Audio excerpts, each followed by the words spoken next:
Bonjour, bonjour mes frères et sœurs. Je vous salue au nom de Jésus-Christ. Je suis la sœur Wardel.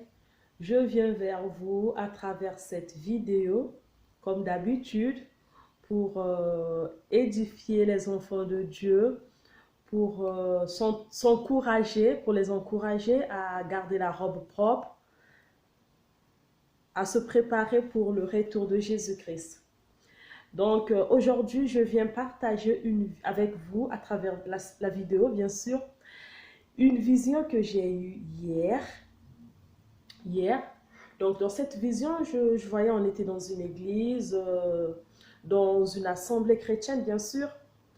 Et dans cette assemblée, il y a un frère qui est venu, un frère en situation de handicap, donc un frère handicapé qui est venu, il se servait de ses fesses pour marcher.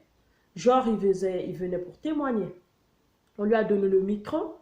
Après, le frère, quand le frère a commencé à parler, dès qu'il a pris le micro pour parler, moi, de mon côté, j'ai vu comme un écran, un grand écran devant moi. Et je voyais le frère. Avant, il n'était pas handicapé. Je voyais dans cet écran, à travers cet écran, je voyais le frère qui n'était pas handicapé. C'est un serviteur de Dieu qui servait dans une église, mais sous la responsabilité d'un pasteur. Et le frère, Dieu l'utilisait puissamment et Dieu opérait des miracles à travers le frère. Il ressuscitait les morts, il guérissait les malades, il faisait des grands miracles. Et en plus, le frère, il avait plus d'onction que le pasteur. Et en voyant cela, le frère, ça a créé en lui de l'orgueil. Il est devenu orgueilleux, il se disait, il se prenait au-dessus du pasteur. En plus, il ne marchait plus dans la sainteté. Pour lui, il disait, même si je ne marche pas dans la sainteté, il y a la grâce de Dieu qui est là. Même si je suis orgueilleux, la grâce de Dieu qui est là, Dieu va toujours me pardonner. Il va continuer à m'utiliser parce qu'il y a la grâce de Dieu qui est là. Et quelque temps, et toujours sur cet écran, j'ai vu le pasteur qui disait au frère, le frère, je veux te donner, euh, je veux te, je veux te donner d'autres responsabilités à l'église. Le frère, il a répondu au pasteur, non, pasteur, désolé, j'en ai pas besoin. Maintenant, au fond de son cœur, le frère, il disait, de toute façon, j'ai plus d'onction que le pasteur. Dieu m'utilise puissamment dans cette église. Donc, il se disait, Dieu m'utilise puissamment dans cette église. Je suis connu. C'est à travers moi c'est moi qui fais des grands miracles ici à l'église. Donc, je n'ai pas besoin de responsabilité. Ce que j'ai, ça me suffit. Donc, mais quand il raisonnait comme ça au fond de son cœur, je sentais vraiment de l'orgueil. Et il y a une voix qui m'a dit, regarde ce qui va se passer au bout de 9 minutes. Et quelques minutes après, je ne sais pas, au bout de 1 ou 2 minutes, le frère avait des nausées. Il avait des nausées, il s'est agenouillé pour vomir. Pendant qu'il s'agenouillait pour vomir, il s'est écroulé par terre, il est tombé, il est devenu handicapé. Quand j'ai vu ça, après l'écran a disparu, je voyais maintenant le frère, là où il était devant l'estrade, devant le prêchoir pour parler, et il disait, regarde, c'est ça, c'est ce qui s'est passé dans ma vie. Et regardez celui que je suis devenu aujourd'hui. Mes jambes ne fonctionnent plus. Je sais plus, c'est peu probable dans cet état d'avoir une femme. Donc, je vais mourir comme ça sans laisser de descendants, sans laisser d'enfants. Tout ceci, c'est mon orgueil. En fait, c'est l'orgueil qui a engendré tout le malheur que je subis aujourd'hui. Si je n'étais pas orgueilleux, si malgré l'onction de Dieu, malgré que la grâce que Dieu m'avait fait de m'utiliser puissamment dans son ministère, si je n'étais pas orgueilleux, si j'avais gardé mon humilité, je ne serais pas comme ça. Donc je vous exhorte, frères et sœurs, ce sont ces paroles-là, frères et sœurs, de rester humbles, de ne pas abuser de la grâce de Dieu.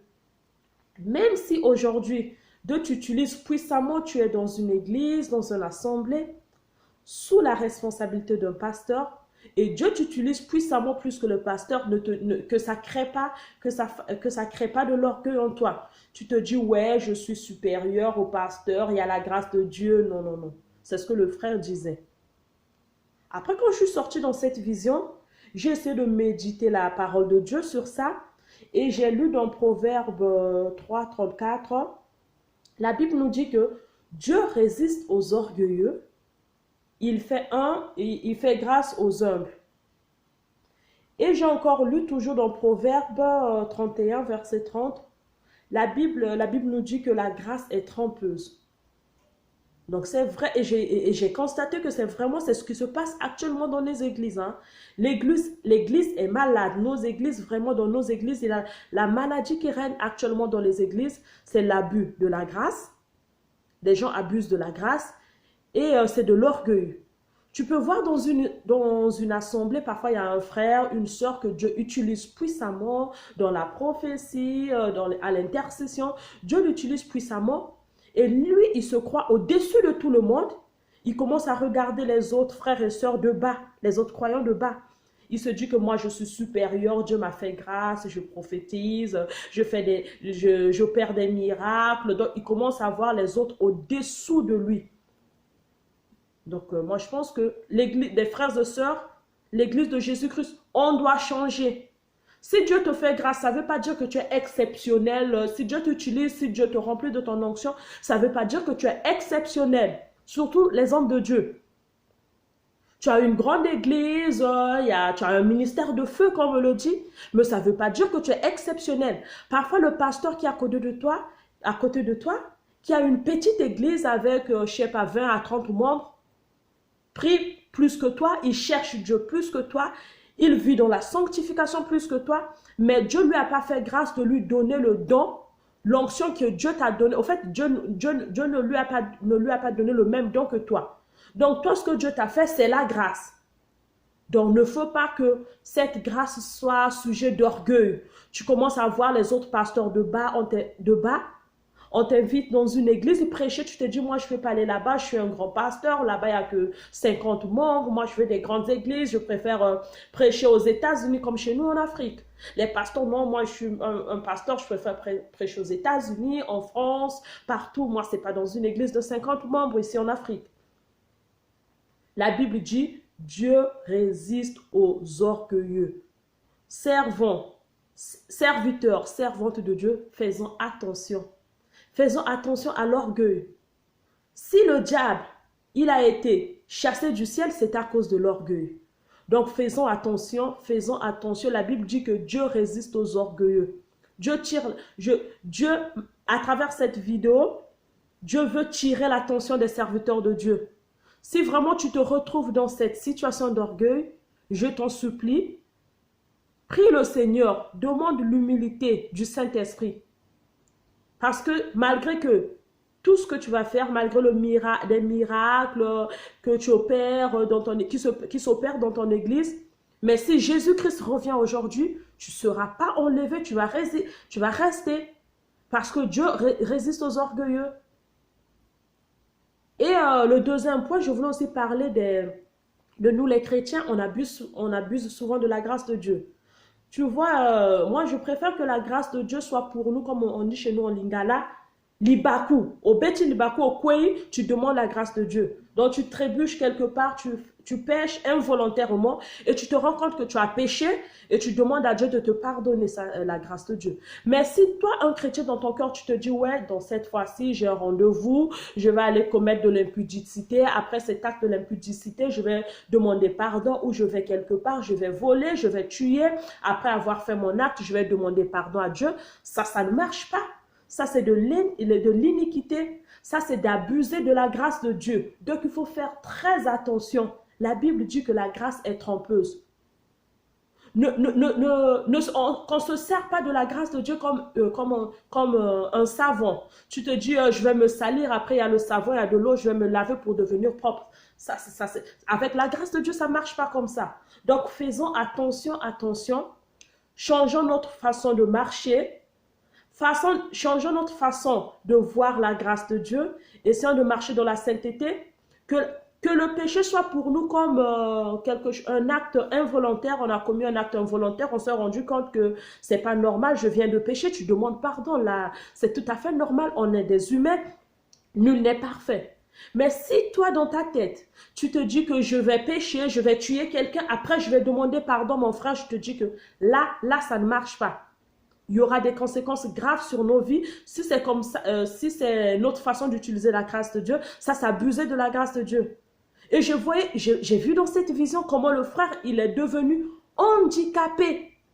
Parce qu'il a abusé de la grâce de Dieu. Mes chers amis, faisons très attention. Faisons très attention, n'abusons pas de la grâce de Dieu. Fuyons le péché, marchons dans la sainteté. Que le péché soit pour nous comme un acte involontaire. C'est pas tu es là, tu programmes, oui, je vais commettre l'impudicité, je vais commettre la fornication, après je vais demander pardon. Non, non, non, là ça ne marche pas. Donc, c'était pour ça donc que Dieu m'a mis en cœur d'édifier les enfants de Dieu, de tirer notre attention. Préparons-nous du jour en jour. Jésus, il revient bientôt. Gardons notre robe propre. Marcher dans la sainteté. Tous les signes de la fin, tous les signes du retour de Jésus-Christ, se sont presque tout accomplis. Donc Jésus, il revient bientôt. On ne sait pas où, on ne connaît pas le jour, mais ce qui est sûr, il revient bientôt. Donc préparons-nous au retour de notre Seigneur Jésus-Christ. Tout ce que nous voyons dans ce monde est passager, est éphémère. Nous, notre priorité, ça doit être le royaume des cieux. Ça doit être la noce avec notre époux Jésus-Christ. Je vous salue au nom de Jésus-Christ, mes amis. Partagez au maximum cette vidéo. Ça peut changer la vie de quelqu'un. Ça peut changer la vie d'un serviteur de Dieu. Si tu trouves que dans ton église, il y a ton pasteur, il y a un frère qui est orgueilleux à cause de la grâce de Dieu, la grâce de Dieu, l'onction de Dieu a créé de l'orgueil en lui. N'hésite pas à lui envoyer cette vidéo. Ça peut le changer, ça peut lui éviter le pire. Merci beaucoup. Au revoir.